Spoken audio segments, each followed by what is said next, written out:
Hello and welcome to episode 3 of Network Insights. The series does exactly what it says on the tin. It's our opportunity to speak to the amazing people that make up our network and share their insights in relation to supporting people to be more physically active.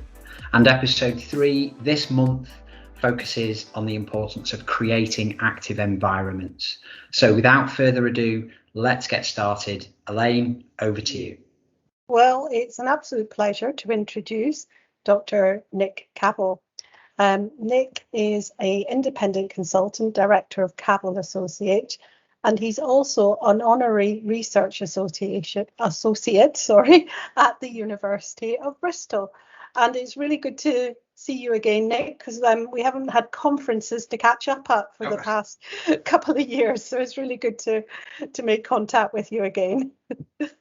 So, well, I'm going to kick off with the first question, really, and it's really just to kick us off in terms of the background. When we talk about environment, what does that mean to you, and why is it important for physical activity? That's a good place to start. You know, we often think of the environment as green space and plants and global warming, but by the environment, really, we mean the things that surround us and the potential ways they can influence us. So you can think about the built environment. So how are our streets designed? Do our buildings have staircases? Have we got lots of open space and playgrounds? You can think about the natural environment, which, as I said, is where we normally think about, which is, you know, parks and green space. Can we get to open spaces and walk up hills and mountains and play in the park? But also people think a lot about the social environment. Have we got the right social conditions around us to encourage us to be active? So as an example, you might think about the social environment for cycling. I think you're both interested in that. Compare that in Manchester, where I am, to Amsterdam. So it's hard to measure, but in Amsterdam, it's kind of expected that you cycle to get somewhere. In Manchester, it's becoming more so, but generally not. And so you could say that's the social environment, the kind of social norms, and, you know, what society values and what they think about. And so we try and in some way measure all those things. So Nick, to kind of interject here, this month has seen National Cycle to Work Day. So obviously it's that opportunity for workplaces to hopefully encourage their staff to take the two wheels, use a bike as the way of getting to and from work. You've been involved in some specific research in relation to cycling for commuting purposes. Can you tell us a little bit more about that work? Well, I mean, I've done lots on cycling, to be honest, over the years. I used to work for Cycling England and did lots of research work on cycling and health there in particular. And I've done, you know, really looking at various aspects of physical activity, but in particular cycling, from kind of the motivation through to the environment. But more recently, the thing I've just finished with Dr. Adrian Davis is a pair of reviews for the Centre for Aging Better. And they're an organisation, as the name suggests, they're interested in promoting active ageing or healthy active ageing. And they said, well, what about the years before people are ageing? What about midlife? So my age, 50 to 70. How can we, they said, what can we find out about people's attitudes and behaviour around physical activity between 50 and 70 to prepare for an active older age? So they were trying to look for clues about preparing for retirement, about becoming older, about maybe when kids have flown the nest and before people have caring responsibilities for older adults, things like that. Those years, what have successfully aging people done that they can hook onto, and what are the barriers that people face? So we've done 2 reviews specifically on active transport, so walking as well as cycling. One of attitudes, so that was looking at the qualitative literature around the attitudes to active travel among that age group. So what do people think about cycling? Why don't they walk? What would make them walk more? What are the barriers to walking and cycling? And that's qualitative literature, so lots of quotes and, you know, discursive quite documents. And then the other was a much more systematic, kind of much more quantitative type review of the environment. And that said, what were the features of an active environment for 50 to 70 year olds? And actually, we argued at the beginning of the commission, it doesn't really matter about the 50 to 70-year-old bit. Let's get that out of the way, because we propose that an active environment for a 70-year-old is pretty much the same as a 50-year-old or a 40-year-old or a 30-year-old. It's only really the very old or young people, perhaps kids going to school, that require specific facilities. So we reviewed the literature, in this case systematic reviews only, that had measured some aspect of the environment and compared it to outcomes of walking and cycling. So they were able to say these things are associated with, these are the good features of a good walking and cycling environment. What were the sort of features that you uncovered? Were there any surprises, or? Well, tons of features. Us researchers like to talk about the methodological challenges first. Because so much work's been done in this area, maybe people on your network insights may be surprised by that. A lot of research work has been done on this, so much so that all the individual studies have been summed together into reviews, and in many cases systematic reviews, and they pull together all the evidence about one topic and summarize it. So that's great, because it gives you more confidence in the thing you're looking at, but you lose a lot of the detail. So from these systematic reviews, if you start to say how high should a drop curb be, or and it's just one of your questions, what are the benefits of benches for people walking, we can't answer that, because the systematic reviews look in very broad terms. So that's one of the downsides. The upside is it gives you a lot of confidence in the findings. And the weird thing here is that so much of the evidence is from America, where they're almost, in my opinion, in an extremely car-borne society, and they're looking at kind of retrofitted aspects of the environment, and they're looking at specific, almost honeypot places, Boulder, Colorado, and places like that, that have been constructed to be good for walking and cycling, and they're analysing those.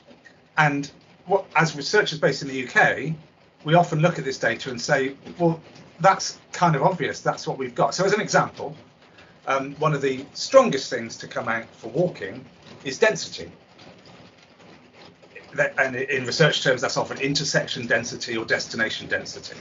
And what that means is, if you can walk to the shops, you'll walk to the shops.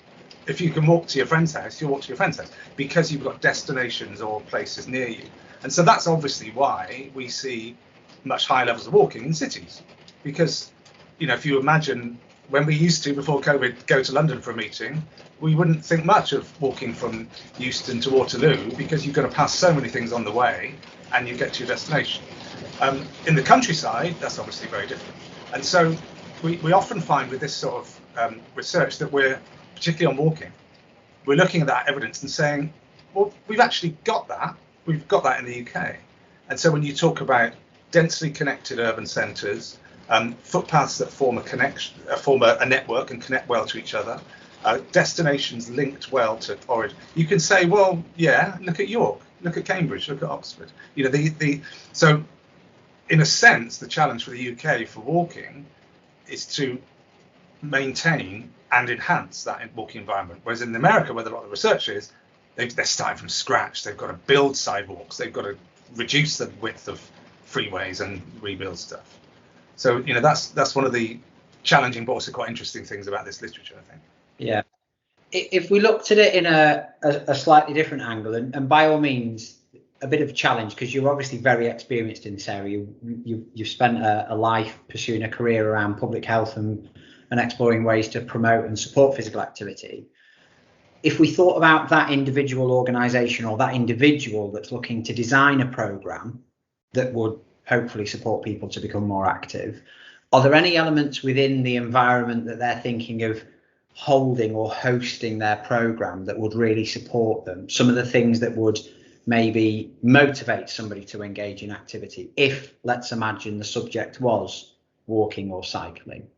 Well, I suppose that really, this might seem obvious, but hold, as far as possible, use supportive environments. So, that's kind of obvious. If you were going to put on a walking program, you would probably try to choose it in a nice green space with good footpaths, rather than in a densely populated, perhaps polluted, busy, dangerous urban centre. So, I think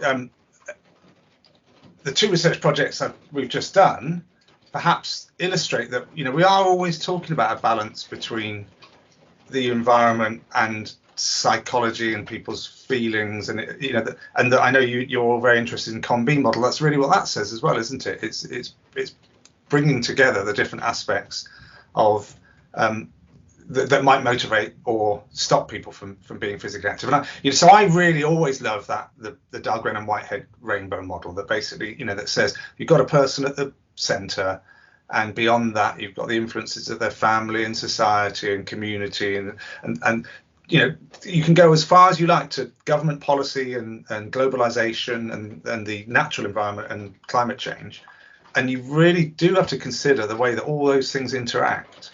And so if you are just thinking about that little program, you've got to just try and take account of the bigger picture, I guess. Yeah, absolutely. There are many different factors that are impacting on that. And like you mentioned, when we talk about environment, it's not just the built environment. There are all those different elements of it. The individual practitioner delivering, because that's one of the kind of factors or the influences of this experience. Absolutely. There's the environment itself, the physical environment, and then there's how the practitioner potentially either engages with the environment they're in. Yeah. So I know from work that we do with an organisation called Our Parks, one of the elements that they really want to engage with is the use of green spaces and the use of that natural environment. So don't bring a load of kit and dump it in the middle of the park. Use the flower bed as a running track, or trees as cones and things like that.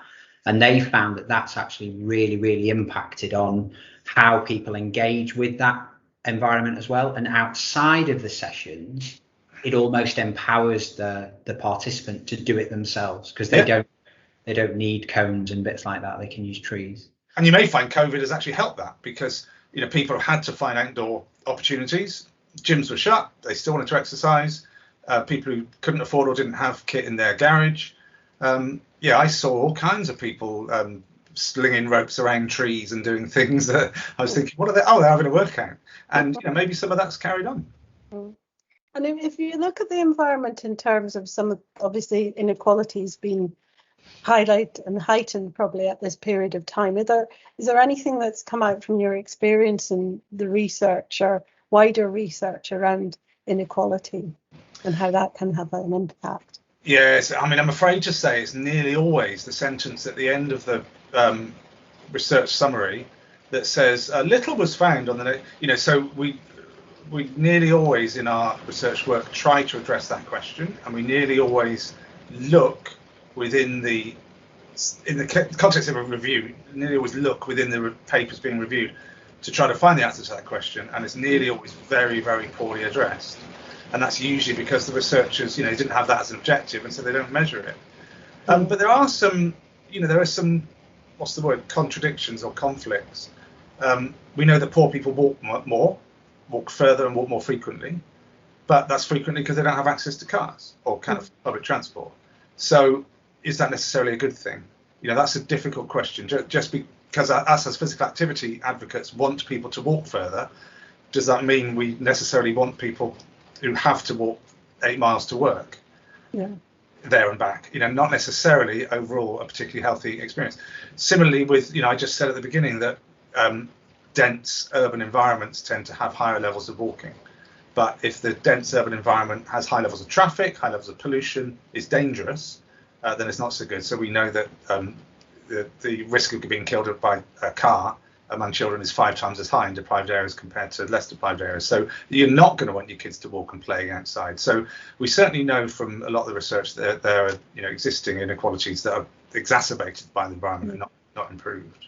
Yeah, we've been hearing as well around I mean, there was always this sort of arbitrary measure of 10 minutes to green space, and some of the people that we've been speaking to said actually 10 minutes is too far.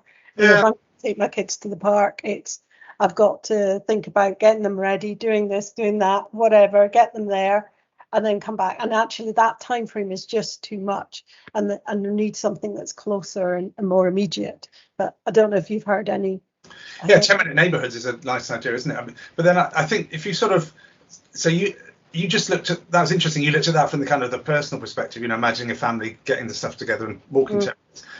But if every house had a park within 10 minutes, imagine what the map would look like. That would be, we'd have a lot more green on the map than we're doing it right now.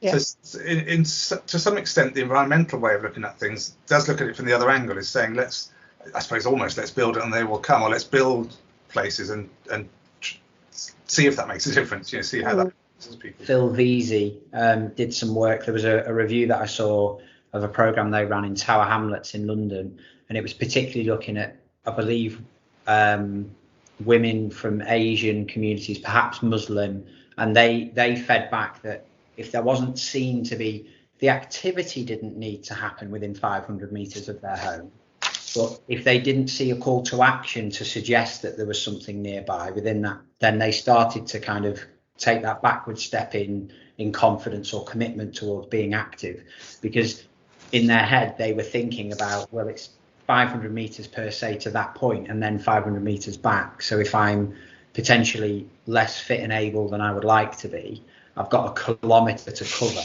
even just to engage. So the learning that came out of that, and there was a big groundswell of learning that or big groundswell of interest around the creative use of space. I can recall at the time I was working at UK Coaching then, and it was that idea of, why do we need, and challenging that idea that the venue, the environment needs to be this almost clinical, it's a football pitch with white chalked lines and the right proportions of a pitch, versus the learning from that programme was it can be a small triangle piece of grass in the middle of a housing estate that could be appropriate. And it lent very heavily on the skill of the deliverer to use and engage with the environment that they have, less look for in inverted commas formal outcome. But obviously from your work, Nick, you're identifying some characteristics that are almost fundamental, and then from there the specifics, like you say, that don't come out of a systematic review. Is that right? Yes, it's interesting, but I agree with you, but I would counter that it's the opposite for cycling. So while we've been talking generally so far about kind of walking and play, perhaps an outdoor activity, that really is enhanced by a generally amenable environment. So nice, as I said, well-connected places, slow and low levels of traffic, an amenable environment in which to walk, places to go to. With cycling, what we found is we need stuff. You need lots of stuff to be built, proper stuff. So in the olden days when there was no traffic, and by that I mean whatever post-war, people cycled everywhere on the roads, and they potted along on their sit-up-and-bed bikes, and were what we would nowadays we call vehicular cyclists. So using a bicycle as a mode of transport. And we've become so overcome by cars, and our transport planning system is basically hinged around the car, that the evidence has shown very much what we need to do is specifically build cycling back in. And so we've had quite a strong evidence base that points to pretty obvious sounding things, but bike lanes, good bike lanes, separate from traffic, well coordinated, well connected, not stopping in the middle of nowhere, not stopping when the going gets tough and the road gets too narrow. And particularly we found strong evidence for citywide bike networks. So again, not just individual lane, but a proper full attention paid to the whole city and how everything is connected by good, safe bicycle infrastructure, tallied with associated efforts to slow traffic down or reduce volume of traffic. Yeah. And you just think about the way that London's changed. If you've been there in the last I lived there 20 years ago and cycled every day, and I took my life in my hands every day, and every single Friday night I'd get home and I'd think, only 2 or only 3 close misses this week, literally one a day. And I before COVID would go down once a week or so on the Brompton, and it's a completely different cycling experience.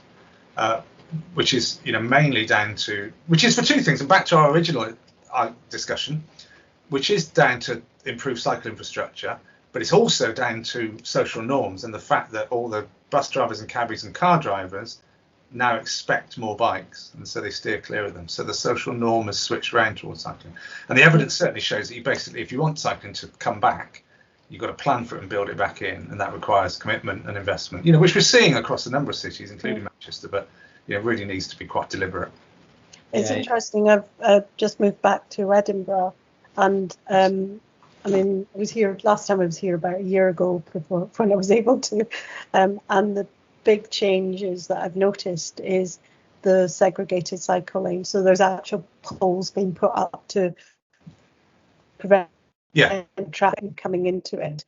And also there's been a lot of changing of routes, so cars can only go one way to enable cycle lanes to occur, which I think there's still some learning to occur for some of the motorists.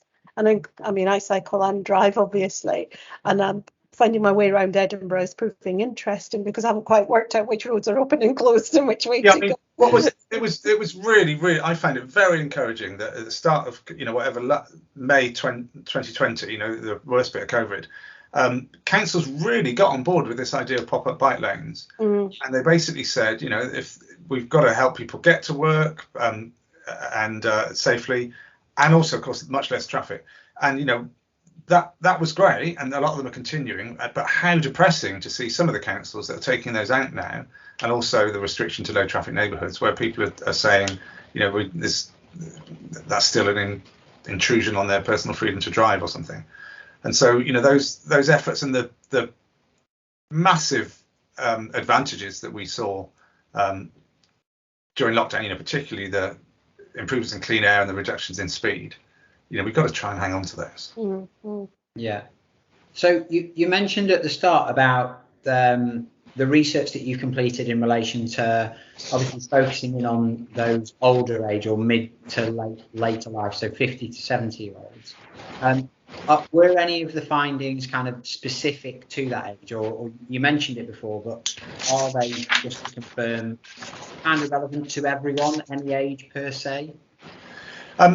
Interestingly, the University of Bristol team did a parallel review among 50 to 70-year-olds on physical activity. So maybe I can either weave it in, or we could have another chat about that specifically. But that's perhaps more relevant. I'll draw upon those findings. One of the things that we found quite interesting was the way that people might or might not prepare for retirement. So we found a bunch of people. So we did a systematic review and then followed up with 56 semi-structured interviews of an hour's length with people of that age group to ask them about their experiences. And we found a bunch of people who prepared for an active retirement.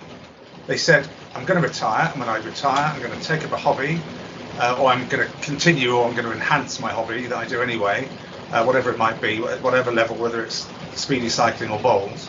And I'm going to do it every day, and it's going to keep me fit and active. And we had, conversely, a bunch of people who went, oh, I'm retired, what do I do now? Oh, nothing.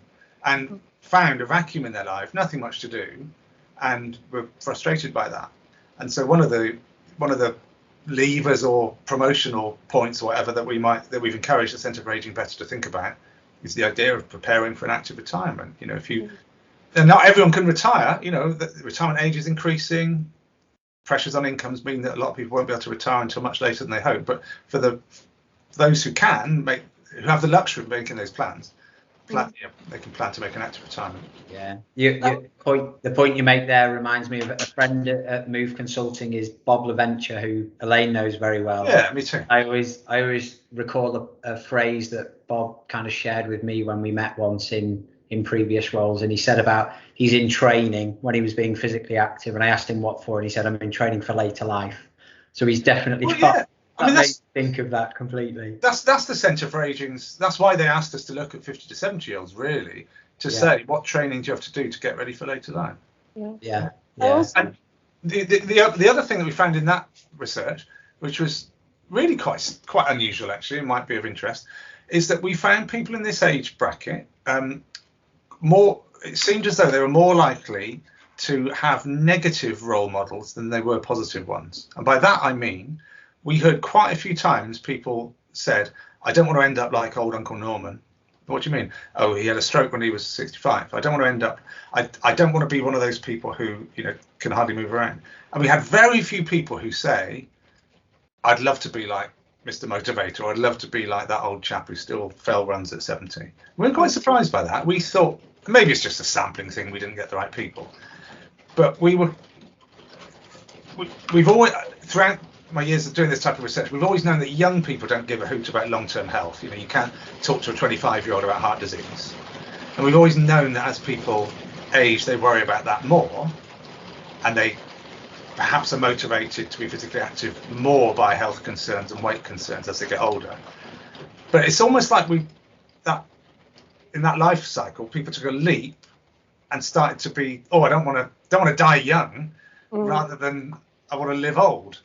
If you get the difference. And we thought that was, and what worried us was that doesn't lend itself very nicely to a promotional message. We can't ever imagine the Centre for Aging Better will want to put out a message that says, don't die of a stroke, be more active. That's not going to be effective. No. So it's somehow exploring that notion that people are quite actively motivated by preserving their health, but in a way that is somehow negative. It's preserving their health by not ending is that up. The concept of teachable moment again, isn't it? Yeah, maybe. It is. Which I think retirement is. So I think this research showed us that preparing for retirement is like a teachable moment, which they talk about a lot in cancer, don't they? Yeah. And I mean, the other thing that came through in some of the research was around those life stages having an impact. Yeah. And particularly, I was thinking that retirement is an interesting one because some people move. Well, although a lot of people are moving to the countryside, and you think, well, that there may be more of an opportunity to be active, but that actually could be a mixed might be less situation. Shops anymore. Yeah. And becoming far more reliant on the car. So it's an interesting one. In the Bristol research, we looked at life stage quite a lot. I had to do it retrospectively. We just asked people what they used to do when they were 20, 30, 40. And we found that was one of the most important influences on people's activity levels. If you look at a traditional family, family rearing kids and so on, then those years of having young kids, generally restrict people's time and ability to be physically active. And so again, that's why the 50 to 70-year-old bracket can be a bit of a liberation, because those, obviously everyone's different, but we found quite a lot of people in the sample for whom the kids had left home and they also weren't yet burdened by aging reliant parents. And so that can be a little opening, a useful time. I guess one of the elements in terms of supporting, and we've spoken about both parts in terms of what I've heard, at least. I think we've spoken about the physical environment and almost the social environment. If we draw it back to COM-B, I tend to lean more into the opportunity element of it. And is there the physical opportunity to walk or cycle, whether that be built cycle lanes or appropriate lighting and signage, actually owning a bike? And then there's the social side of it, i.e., is it seen to be the thing that my age group do or my circle of friends do, if we look at that mini culture, as well as all of those parts? So there's those two elements to it. You mentioned about at different ages, people have different kind of almost ways of assessing risk, let's say. So would you say it's fair to almost suggest that there are more needs the older that we get in relation to the considerations for the built environment, at least for cycling? Do you know were there any insights that came about there? So cycling, yes, I would definitely say so. Yeah. So, as we all know, I think that risk is the biggest barrier to cycling. So specifically, fear of being knocked off, fear of traffic. And, that does get worse as people get older. But of course, that is mitigated by a good environment. So while fear is very much a personal or psychological construct, it's massively influenced by the actual levels of safety out on the road. And back to the conversation, comparison I made at the start, the levels of cycling among older people are much, much higher in places like Amsterdam, Copenhagen. And Finland and many others. I don't know if we've got clear evidence to say that fear of traffic gets worse as you get older, but we certainly know that in most countries, fewer older people cycle. An exception to that is countries with good cycling infrastructure. So, many Scandinavian countries have very high levels of cycling in older age, enhanced by e-bikes, which is another conversation we might want to have. where people cycle into older age quite happily, and that's generally because the infrastructure supports them and they're separated from motor traffic. You mentioned e-bikes. What sort of evidence did you find around the impact of e-bikes on cycling for older people? Not much, to be honest. In this review, we didn't find a lot, probably because systematic reviews haven't been done. But I certainly know that the e-bike research is clearly showing that for people in general who find it difficult to cycle longer distances or high speed, which may include older people, e-bikes help. So in general, e-bikes help people increase the distance, increase the speed at which they can cycle, which might mean they can cycle with friends who they couldn't normally cycle with. But it's usually about range and distance. And so it's provided it's yet another device or approach or intervention or whatever to remove a little bit of a barrier. I mean, as a road cyclist, I was kind of against them because I thought, oh, they're not proper, and they're using carbon instead of food as energy source, and that still niggles me a little bit that there are some. No, my question would be: are there some people who are perfectly capable of riding an ordinary bike, who buy an e-bike and therefore overall expend less energy, and therefore there's a net public health disbenefit? Well, I think there might be some. But I think most of the evidence is saying that is outweighed quite a lot by the amount of people who buy an e-bike and it really helps them to go a little bit further, a little bit steeper hills, a little bit more frequently, and has got them back on the road. Yeah, it probably takes away that fear of getting stuck somewhere, for want of a better way of putting it. We had the same discussion around somebody we were speaking to around arthritis and having benches in a park so that you have that permission to stop. Well, in a sense, by having an e-bike, that you're okay, you've got a safety net to get up those hills if you can't. So it gives you that extra reassurance, I suppose, in a sense. I met a really interesting woman who she was pretty fit and could easily have cycled to and from work on a regular bike, but she said she got to work and she was too sweaty. So she bought an e-bike and she deliberately rode slowly to work, slow enough, and deliberately did it just right so she was cool and calm when she got to work. And then she pegged it home with no power on, and got out of breath and sweaty and had a shower when she got home. And so I just thought that was a really clever strategy for saying, I'm going to use this thing to the best of its capabilities for what I want to use it for. I'm not going to use it as an excuse, but I'm going to use it my way, Yeah, makes sense. And in the cycling club, I remember a cycling club, and sometimes e-cyclists come out, and it means they can keep up with a group of people and enjoy a group experience that they wouldn't normally have. And that, if that gets them back on the road and out in a group again, that's all good. Yeah. And towards the end, Nick, when you're hanging, they're good for sitting on the front and sheltering behind. Same cycling clubs. That's why. You mentioned in terms of risk factors, there's no evidence to suggest the older that we get, the more risk averse we become, or the younger that we are. I just don't know. What about identity? Because that's one thing that when you mentioned before about preparing for retirement, almost that sense of identity could be lost. Did that come through in any way in relation to cycling or walking? I'm glad you mentioned that. It's very strongly. So we heard. So this is in the University of Bristol research, not so much the Sustrans work, where very, very clear notions of being an active person came through. So we had all sorts of varying definite. We usually started the interview by what does the term physical activity mean to you, and that was all over the place. It meant all sorts of things to all sorts of people. But as soon as we said, do you think you're an active person, or is he or she an active person, or what does active person mean to you? Almost without exception, people got it, and they said, oh no, I'm not like that. I'm not the sporty type. I'm not an active type. They're an active type. My auntie's an active type. He's a sporty type. So it's clearly a strong notion. Now, how you become an active type is, the next challenge. How you adopt that persona. But certainly that sense of identity seems to be really pervasive in this age group. We were quite surprised how strong that was. We thought people would say, oh no, you can be active or not if you want to. But for many people, their reason for not being active was because they weren't active. If you see what I mean? Why aren't you active? Because I'm not. Well, it's just not me. Now, in counselling, maybe you could burrow into that and say, well, let's make it you. Why isn't it you? But for many people, that was their first reaction, was that's just not my thing.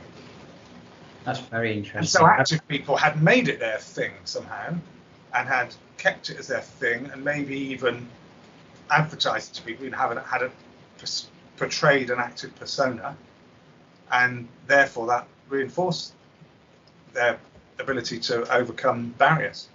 Yeah. So that's obviously going to play a big impact on somebody's confidence in interacting with the environment that they're in. They can have all the provision near them, they can have that physical and potentially the social opportunity, but if the capability from themselves isn't there, whether that be physical or psychological, certainly psychological if we're thinking about their sense of identity or confidence in a scenario.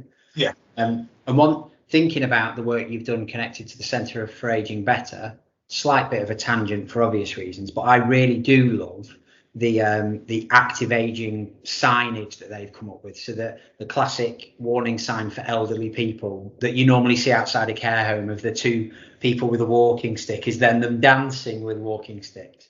Those things that just change the perception, and that's a real world example. As fun as it might seem, for me, that's a real world example of changing that perception of what it means to be elderly or older, and what that means. Because that old school sign of the two people walking kind of crooked, that just reinforces of you're old, you shouldn't be active. Oh, and look, here's a sign to show you here are all the old people that aren't active. They live in that house over there, kind of a thing. And so again, it's about norms, and so I don't want to keep banging on about Copenhagen and Amsterdam, but in those sorts of places, it's normal to see older people on a bike. In York, Oxford, Cambridge, and so on, it's pretty normal to see all sorts of people on a bike. Increasingly in London. 20 years ago in London, it wasn't. It was young, fit men only, more or less. And so the environmental, social interaction is very complex, and they clearly overlap and interact and influence each other. Well, thank you, Nick. I think we've covered all sorts of areas there, which is absolutely fascinating, and given plenty food for thought. And it'll be interesting to hear from people who listen to this to see their concept and some of the things that they've looked at in terms of environmental impact on physical activity. But thank you for your time. Really appreciate it. Yeah. And we will put down the link to the reports as well, so that people can get their hands on the reports. And appreciate your time again. Cool, thanks. Thanks a lot, Nick. Cheers, bye. Bye. And am I actually going now? Or was that just...